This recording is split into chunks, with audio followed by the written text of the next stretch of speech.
Assalamualaikum warahmatullahi wabarakatuh. Puji syukur kita panjatkan atas kehadirat Allah Subhanahu wa Ta'ala, atas berkah dan limpahannya sehingga kita bisa berkumpul di tempat ini. Salawat serta salam tak lupa juga kita junjungkan kepada baginda Nabi Muhammad SAW, Nabi yang telah menjadi rahmatan lil alamin. Kami dari kelompok 12 akan mempresentasikan hasil diskusi kami dengan materi komunikasi organisasi dalam membentuk citra dan reputasi, dengan beranggotakan kelompok yang pertama Vera Ananda Aji dan yang kedua saya sendiri Siti Rahma. Citra organisasi menurut Katz dalam Sumira dan Ardianto, citra adalah cara bagaimana pihak lain memandang sebuah perusahaan, seseorang, suatu komite, atau suatu aktivitas. Setiap perusahaan mempunyai citra sebanyak jumlah orang yang memandangnya.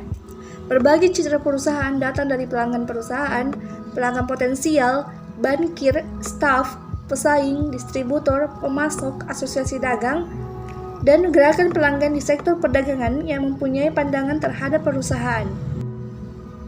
Karena citra ada di benak masyarakat, maka salah satu hal yang harus dilakukan oleh organisasi adalah dengan melakukan berbagai daya upaya agar jangan sampai masyarakat mempunyai persepsi yang keliru terhadap organisasinya, yang kemudian menimbulkan citra yang negatif. Bila citra negatif terlanjur terbentuk di benak masyarakat, tentunya akan sangat merugikan organisasi. Untuk itu, citra organisasi harus diperhatikan sedemikian rupa agar persepsi masyarakat tidak jauh menyimpang dari apa yang diharapkan. Citra memang hanyalah gambaran dalam benak seseorang tentang sesuatu yang tentu saja bisa kita bentuk.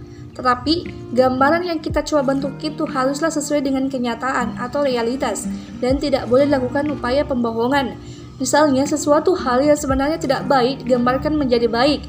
Kebohongan pada akhirnya tidak akan membawa kebaikan, apalagi meningkatkan citra. Yang terjadi, justru malah sebaliknya, citra akan menjadi rusak dan hancur.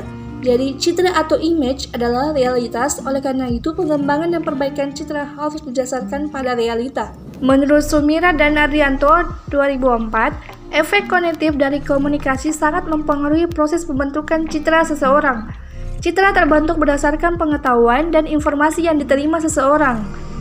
Komunikasi tidak secara langsung menimbulkan perilaku tertentu, tetapi cenderung mempengaruhi cara kita mengorganisasikan citra kita ke lingkungan.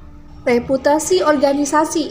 Reputasi merupakan konsep yang penting bagi organisasi atau perusahaan. Dalam era komunikasi yang serba cepat seperti sekarang ini, reputasi menjadi salah satu faktor penentu dalam usaha untuk meningkatkan dan mempertahankan eksistensi perusahaan. Untuk itu, reputasi harus dikelola dengan baik dengan menciptakan komunikasi yang tepat dan strategis. Perkembangan ICT yang menyebabkan arus komunikasi menjadi serba cepat membuat banyak organisasi melakukan berbagai upaya untuk mempertahankan eksistensinya di tengah masyarakat. Menyadari akan perubahan yang sangat dinamis ini telah mempengaruhi kehidupan organisasi, yang kemudian organisasi semakin menyadari akan kebutuhan eksistensi dan reputasinya di tengah masyarakat. Pembicaraan tentang reputasi sendiri pada dasarnya merupakan pendekatan komunikasi yang dilandasi oleh sebuah pemikiran positif tentang kegalauan lingkungan dan ketidakpastian masa depan, karena pada dasarnya reputasi adalah hasil tindakan penyehatan hidup agar terhindar dari krisis.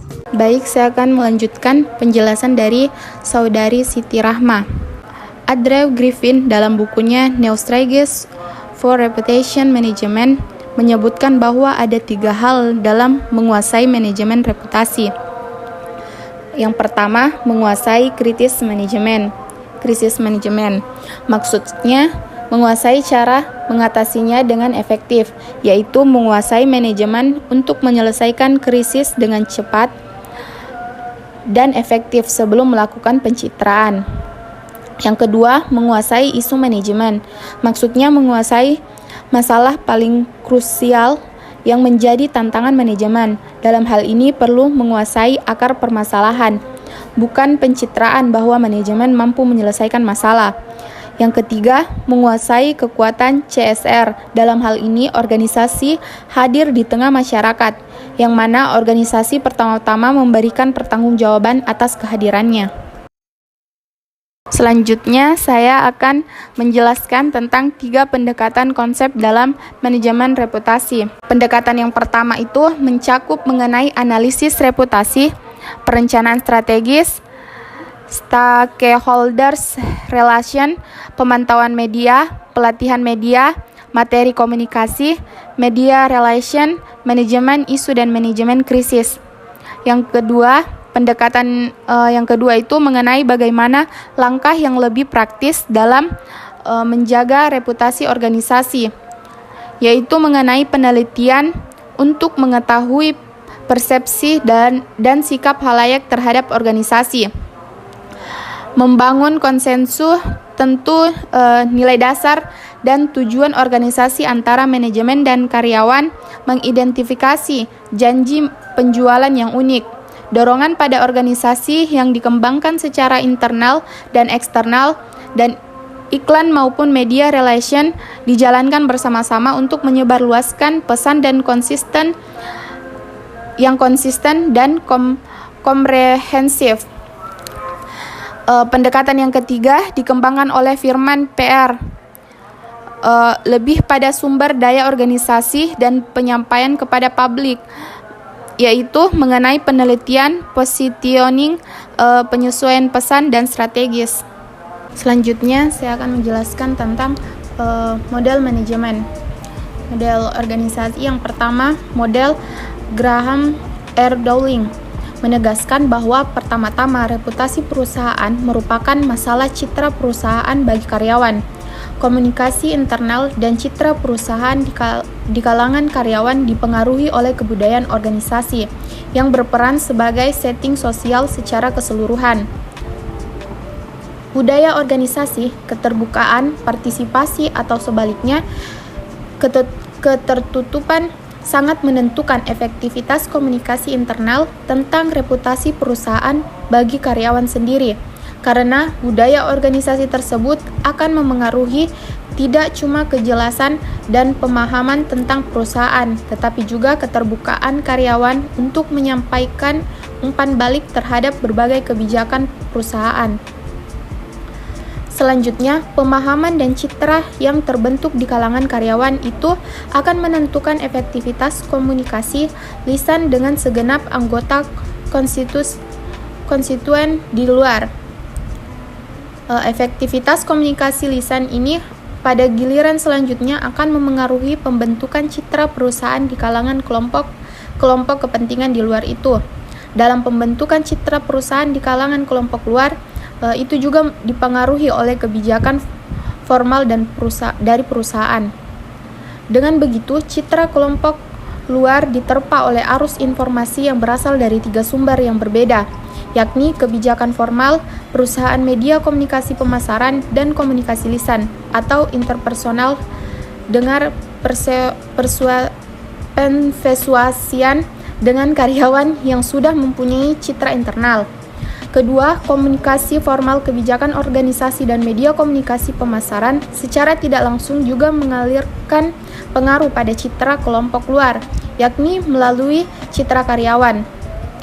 Namun sesuai dengan teori tentang pembentukan sikap, kedua komunikasi yang berasal dari sumber formal mempunyai pengaruh pada tataran informasi, sedangkan komunikasi lisan pada tataran efeksi dan sikap.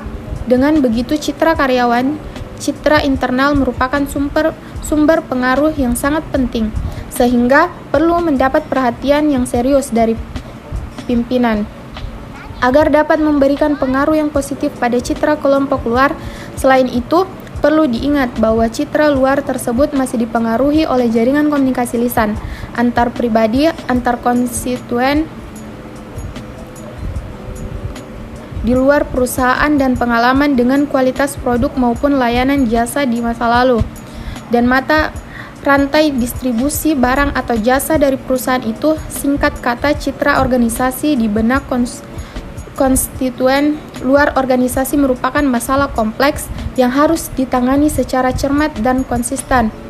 Model yang kedua yaitu model Russell Albert, diperkenalkan melalui karyanya. Model ini menarik perhatian karena Russell Albert meliput konsep corporate personality yang diambil dari buku Corporate Identity karya Willie Ollins yang cukup lama terabaikan. Untuk terciptakan citra di kalangan konstituensi dalam anggapannya kepribadian perusahaan perlu dipahami secara cermat. Lantaran dari kepribadian ini dikembangkan filosofi perusahaan yang mengandung nilai-nilai inti, kebudayaan perusahaan, dan asumsi-asumsi yang melandasi perusahaan tersebut. Dalam model ini, manajemen strategik dianggap sebagai bagian dari kepribadian. Konsep identitas perusahaan menurut Abrad dapat dilihat sebagai mekanisme komunikasi. Pengertian ini kemudian juga dianut oleh Chris Van Riel yang menyebutkan corporate identity sebagai penampilan diri perusahaan yang meliputi tanda-tanda fisik yang ditunjukkan organisasi melalui perilaku, komunikasi, dan simbolisme. Berbeda dengan pengertian populer umum, ia membedakan konsep corporate identity dengan corporate image, membagikan wajah keduanya dalam corporate identity. Corporate image interface dapat dianggap sebagai peristiwa the moment of truth bagi organisasi. Melalui peristiwa tersebut, identitas perusahaan dimanifestasikan keluar. Selanjutnya, model Helen Stewart. Pada dasarnya, model ini merupakan revisi dari model Abrad di atas. Perubahan penting yang dilakukan adalah memasukkan corporate culture dan corporate symbols ke dalam corporate identity. Ia menggunakan pahan untuk menunjukkan komunikasi internal dan komunikasi eksternal secara eksplisit. Karyawan sebagai salah satu dari konstituensi perusahaan diberi tempat khusus dalam komunikasi internal. Hal ini mempunyai implikasi bahwa pandangan karyawan tentang identitas perusahaan dianggap sebagai urusan penting dari manajemen. Selanjutnya, membangun citra dan reputasi melalui program tanggung jawab sosial perusahaan. Citra perusahaan dibangun dan dikomunikasikan melalui nama, lambang-lambang, dan penampilan diri atau perilaku nyata di tengah masyarakat, khususnya dengan konstituensinya.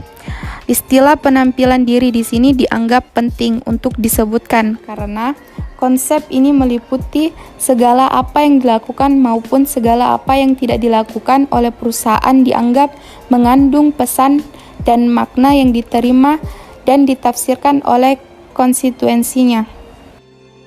Selanjutnya, 6 kunci pemupuk reputasi.